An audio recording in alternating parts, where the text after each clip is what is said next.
They stand as silent, rusting sentinels in the vast, unforgiving expanse of the ocean.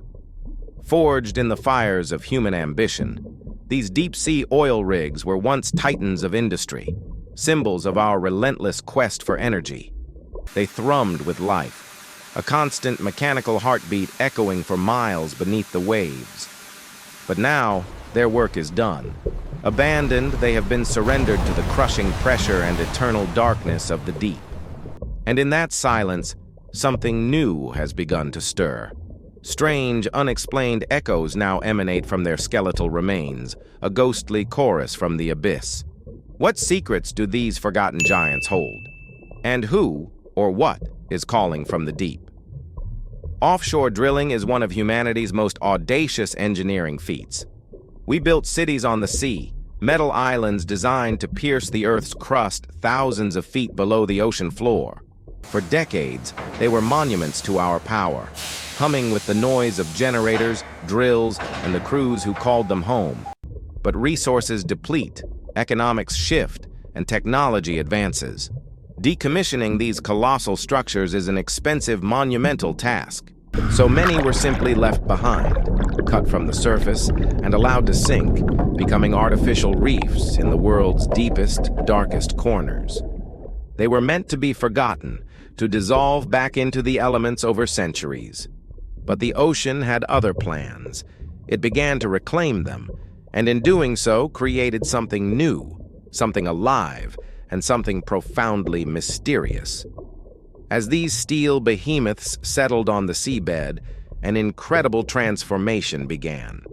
The relentless, corrosive touch of salt water started its slow work, painting the metal in shades of rust and decay. But life, ever tenacious, found a foothold. A vibrant vertical ecosystem began to bloom. Forests of anemones, corals, and sponges colonized the cold steel, turning rigid industrial angles into soft, organic landscapes. These new inhabitants create a complex architecture, a reef where none existed before. Before we continue, make sure to like the video. It really helps with the algorithm. Now, back to the video. These sunken towers now burst with life, drawing in schools of fish, crabs, and countless other organisms that thrive in their metallic canyons. They are no longer just relics of industry. They are vertical cities teeming with a new wild population. And it's from within these new living walls that the whispers began. For years, submariners, researchers, and sonar technicians have reported strange acoustic phenomena near these abandoned sites.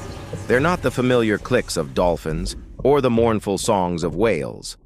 These are different. They describe them as rhythmic, metallic echoes, a resonant pinging that seems to come from the very structure of the rigs themselves. Some have likened it to the sound of a hammer striking a distant anvil, a faint, periodic signal cutting through the deep-sea quiet. Sonar buoys, dropped to monitor seismic activity, have picked up these anomalous echoes, patterns that defy easy explanation. They appear, linger for hours or even days, and then vanish as mysteriously as they came. Are these the phantom sounds of machinery long dead? Or is something else at play in the crushing dark? The deep sea is far from silent. It's a world filled with a symphony of natural sounds. The immense pressure of the water column itself can cause geological structures to groan and shift.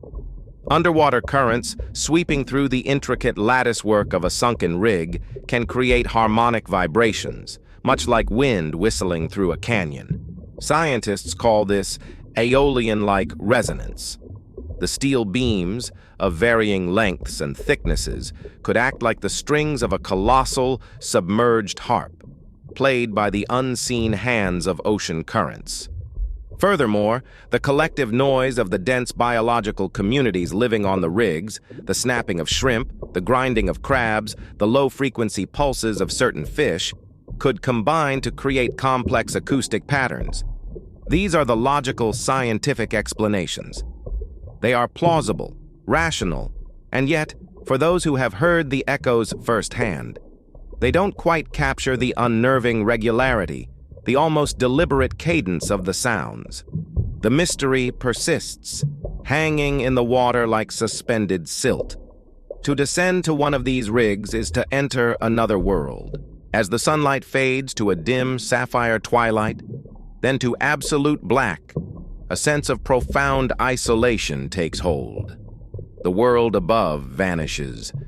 Down here, you are a visitor in an alien realm, encased in a tiny bubble of light and life support. The silence is the first thing you notice, not an absence of sound, but a presence.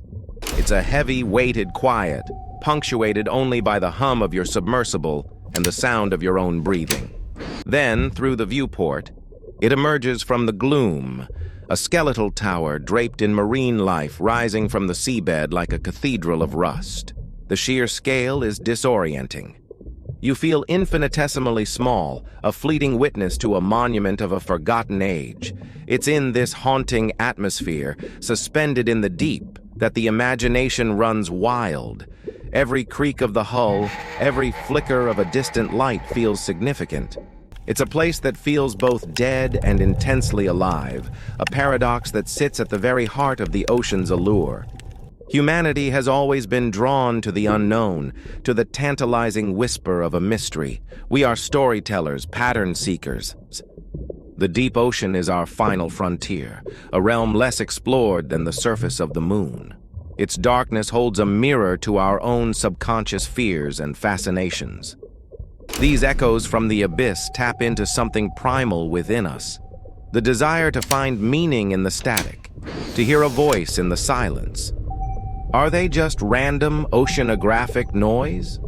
Or could they be something more? The idea that these structures, our own creations, are now communicating in a language we cannot understand is a powerful, almost poetic thought. It blurs the line between the natural and the artificial, between a dead machine and a living system. This fascination is what drives explorers to return, again and again, to listen to the whispers of the deep. As we navigate the silent corridors of this sunken rig, our lights reveal a world of breathtaking, otherworldly beauty. This is the kingdom of bioluminescence. Life here creates its own light.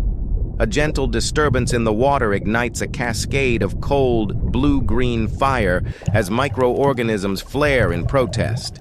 Strange, gelatinous creatures drift past, pulsing with their own internal lanterns. A predator fish, with a glowing lure dangling before a jaw of needle-like teeth, hangs motionless in the water column. The rig itself is adorned with creatures that sparkle and glow, turning the rusting steel into a Christmas tree of biological light. This is nature's response to absolute darkness, an explosion of living light. It is a silent, constant fireworks display in the heart of the abyss, a reminder that even in the most hostile environments on Earth, life not only survives but flourishes with spectacular creativity, painting the darkness with its own brand of magic. As our submersible continues its slow, methodical scan of the rig, our sonar pings out, mapping the structure. And then it registers a reply. Not the simple rebound of our own signal, but a complex, rhythmic pattern answering back. A chill runs through the cabin, the echo. It's faint but undeniable, a sequence of metallic tones resonating from deep within the rig's core. Is it the current? Is it a pocket of trapped gas escaping? Or is it something else? Our lights probe the darkness, trying to find the source. We move deeper into the metallic labyrinth, the echoes growing slightly stronger, more defined. They seem to be emanating from a sealed-off section, perhaps the old engine room, now crushed and flooded under immense pressure. The sound is not menacing, but it is deeply strange, melancholic almost.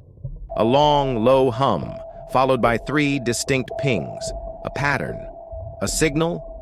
It feels like we are on the precipice of a revelation, listening to a message we weren't meant to hear. A ghost in the machine finally speaking after decades of silence. What are we to make of these echoes from the deep? Perhaps the ultimate answer isn't as important as the question itself. These abandoned rigs are more than just mysteries. They are powerful monuments to our own cycle of creation and decay. We built them, we used them, and we left them. And in our absence, the ocean has not just reclaimed them, it has transformed them.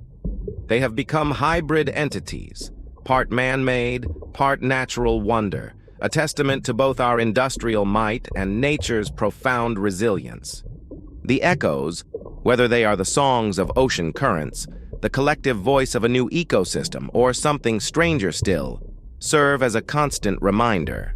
They are the planet's pulse, a deep, resonant thrum that tells us our footprint, even when abandoned and forgotten, never truly disappears. It is simply absorbed, repurposed, and given a new voice in the endless, enigmatic symphony of the deep. Thank you for joining us on this journey into the abyss. The ocean holds countless more secrets waiting to be discovered. If you found this exploration as fascinating as we did, please consider liking this video and subscribing to our channel for more deep dives into the unknown. Stay curious.